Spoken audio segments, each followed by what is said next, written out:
हिम्मत का मीटर चालू। माँ का रिपोर्ट आए आज छठा दिन था।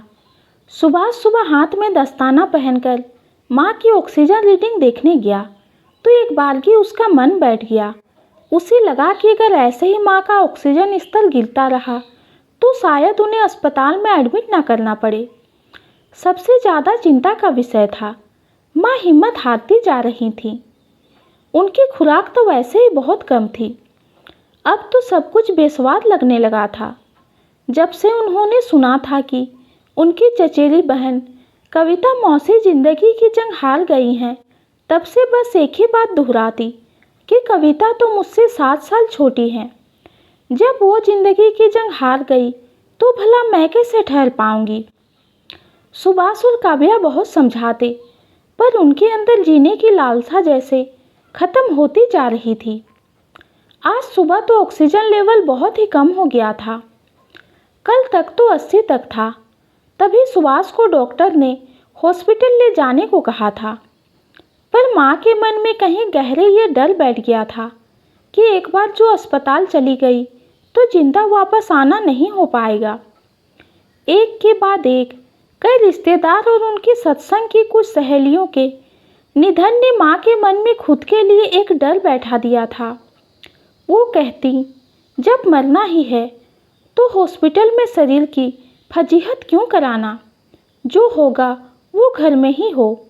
कम से कम अंतिम समय में अपने बच्चों का मुंह तो देख कर जाऊंगी। अब माँ को कैसे समझाए कि अस्पताल में उनका बेहतर इलाज हो सकता है। आए दिन समाचारों में जो अस्पताल में मरीजों की दुर्दशा का हाल, डॉक्टरों और ऑक्सीजन की किल्लत के बारे में सुनकर किसी का भी विश्वास डोल सकता है। सुभाष को आज बहुत असहाय महसूस हो रहा था क्योंकि माँ उनकी बात मानने को तैयार ही नहीं हो रही थी। थक हार के उसने काव्या की बात मानकर दीदी को फ़ोन लगाया। सुभाष और काव्या को पता था कि कमला दीदी में माँ की जान बसती है। उन्होंने कमला दीदी के पति से माँ की बीमार होने की बात छुपाई थी।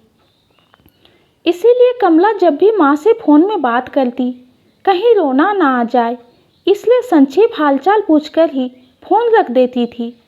इससे माँ अपने मन की पूरी बात बता ही नहीं पाती थी।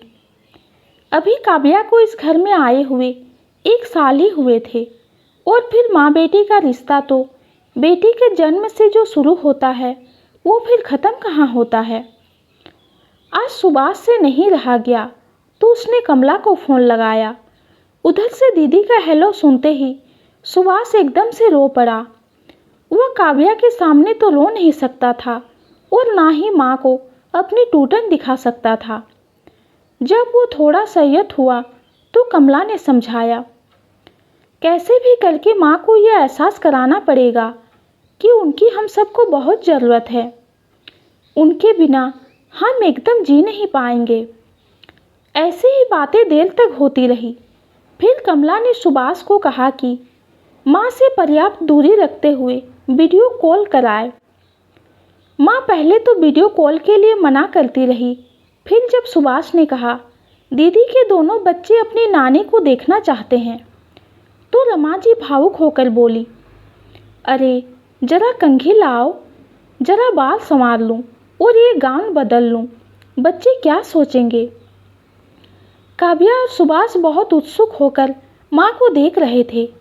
माँ ने हल्के हाथों से बाल ठीक किए और दोनों बच्चों से बहुत अद्भुत शब्दों में कुछ बोल रही थी। कमजोरी और बुखार की वजह से उनसे बोला नहीं जा रहा था, पर उनके चेहरे पर थोड़ी सी जिंदगी दिखाई देने लगी थी।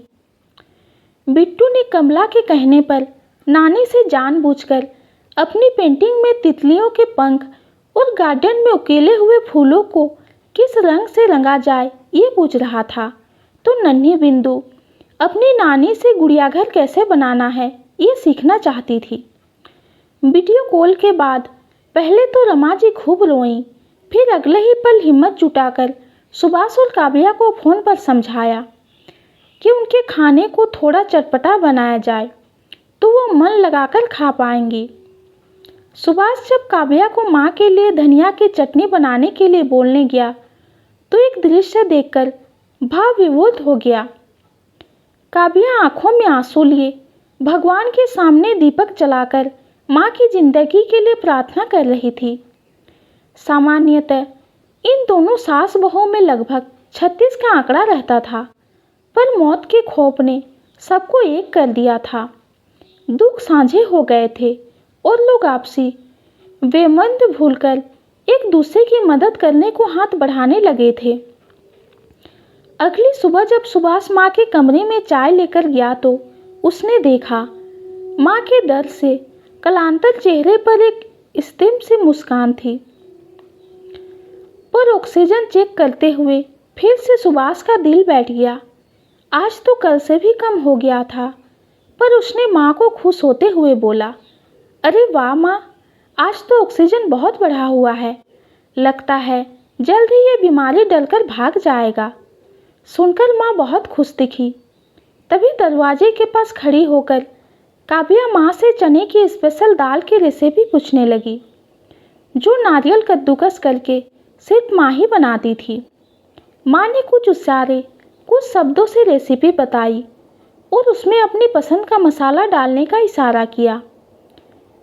फिर तो सुभाष, काव्या और कमला दी माँ को कभी बातों में, कभी वीडियो कॉल में लगाए रखते। बिट्टू और बिंदु कमला के सिखाए अनुसार अपनी पेंटिंग पर कभी जानबूझकर पानी गिरा देते, तो कभी बिंदु सिलाई करते हुए सुई उंगली में चुभ जाने का नाटक करती। तो रमा जी को लगता, इन बच्चों को तो अभी बहुत कुछ सिखाना बाकी है, मुझे तो जिंदा रहना ही पड़ेगा। धीरे धीरे उनकी तबीयत में सुधार आ रहा था। 10वें दिन उनका ऑक्सीजन स्तर काफ़ी बढ़ गया था। घर में लाकर रखे हुए ऑक्सीजन सिलेंडर की ज़रूरत ही नहीं पड़ी। आज सुबह माँ ने अच्छे से नाश्ता किया तो सब बहुत खुश थे। बस उन्हें एक ही बात खटक रही थी कि जब से वो बीमार हुई थी, उनके दामाद दीपक ने एक बार भी उनसे बात नहीं की थी, और अब इधर 2 दिनों से तो कमला ने भी कोई बात नहीं की थी। उधर दीपक की तबीयत ज़्यादा खराब हो जाने की वजह से उसे आईसीयू में भर्ती कराया गया था। दोनों बच्चे पापा की हालत जानकर भी अपने आंसू छलकन में छुपाकर अपनी नानी से बात करते थे। एक तरह से पूरा परिवार एक दूसरे के लिए खड़ा था। ये इनके आपसी प्यार की पराकाष्ठा नहीं तो और क्या थी।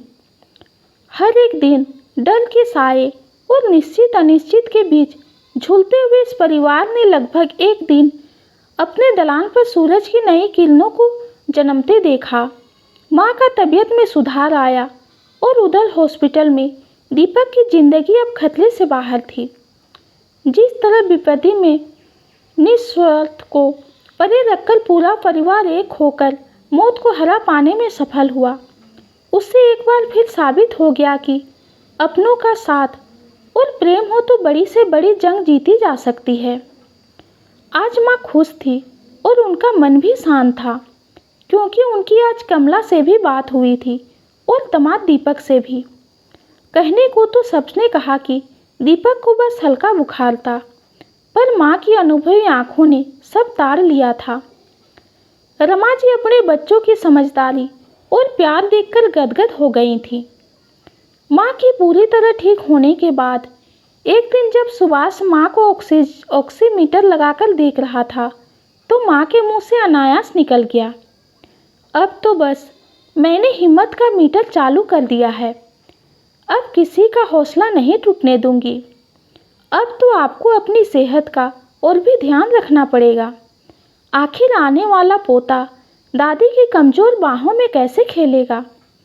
सुभाष ने जब माँ के गले लगते हुए कहा तो काव्या जैसे शर्मा कर अपने आप में ही सिमट गई। अब एक साथ इतनी खुशी, मतलब हिम्मत का मीटर चालू और खुशियों का लेवल बढ़ गया। अंततः हिम्मत और हौसले ने एक बार फिर मौत को हरा दिया था। तो ये कहानी आपको कैसी लगी कमेंट में ज़रूर बताइए। कहानी पसंद आती है तो चैनल को लाइक और सब्सक्राइब कीजिए। कहानी सुनने के लिए आपका बहुत बहुत धन्यवाद।